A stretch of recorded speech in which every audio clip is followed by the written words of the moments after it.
am Lily. Today I'm going to read you a story. A Day in the Castle. Reading it to level 3C. Okay, A Day in the Castle. Okay, let's read it. A Day in the Castle.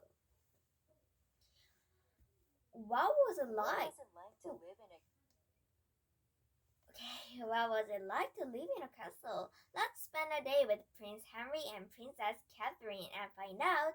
The cock doth crow to let you know if you be wise. 'Tis time to rise. With the cock-a-doodle-doo, the castle alone got crowded as the sun came up. At about the same time, the church bells rang out. In the great hall, Prince Henry and Princess Catherine woke up in their high bed behind the curtains. There were not enough beds in the castle for everybody. Most people slept on the floor. As soon as everybody was awake and stirring, servants rolled up the quilts and the blankets and put them away. A busy day was about to begin. After hurrying to the chapel to pray, Prince Henry joined his knights at the stables, where the snorting, stumping were horses waiting. When Prince Henry wasn't fighting in a war or fighting in a war game or tournament, he might be riding to visit his other castles. There were always new towers and drawbridges to be built, soldiers to be trained, and courts to be settled. Bands of robbers and armies of wearing lords roamed downland. Travel was slow and dangerous, and when Prince Henry arrived at one of his castles, he wasn't about sure that it still belonged to him. Sometimes another prince or lord had captured the castle, and Prince Henry had to fight to get it back. When not fighting or traveling, Prince Henry and his men often went hunting for bear and deer and birds to feed the castle people, or often just because they liked to hunt.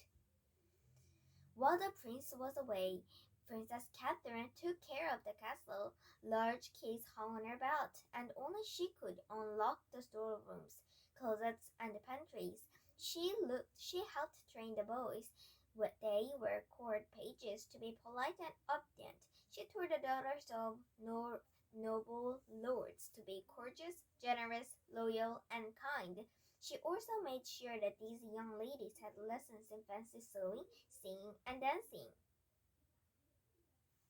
Since the lords were always getting hurt in battle, and since there were no doctors to help them, the ladies of the castle were trained in nursing. They even played war games so that they know how to defend the castle should be attacked while Prince Henry and his men were away. Twice a day the blast of a trumpet announced dinner is served. The people of the castle sat on wooden benches at long tables in the great hall. They didn't use plates or forks in those days. Did you ever hear people say fingers were made before forks? Instead, their food was put on thick slice of dead bread.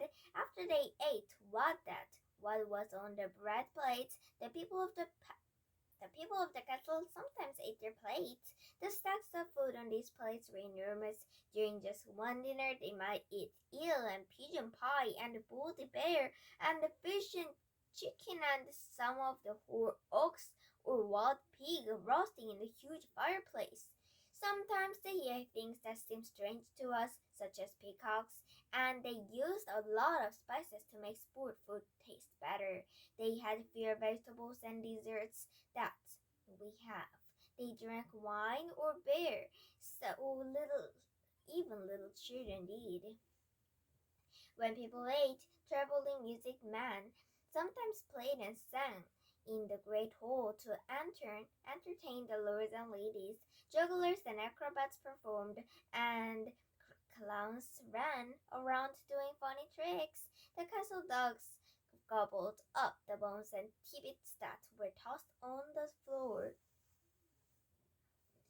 Eating took hours, and people often ate too much. There was nothing to do after their evening meal but go bad in the great hall and dream of death for dragons and witches' spells, of wars and battles, of princesses rescued by brave knights.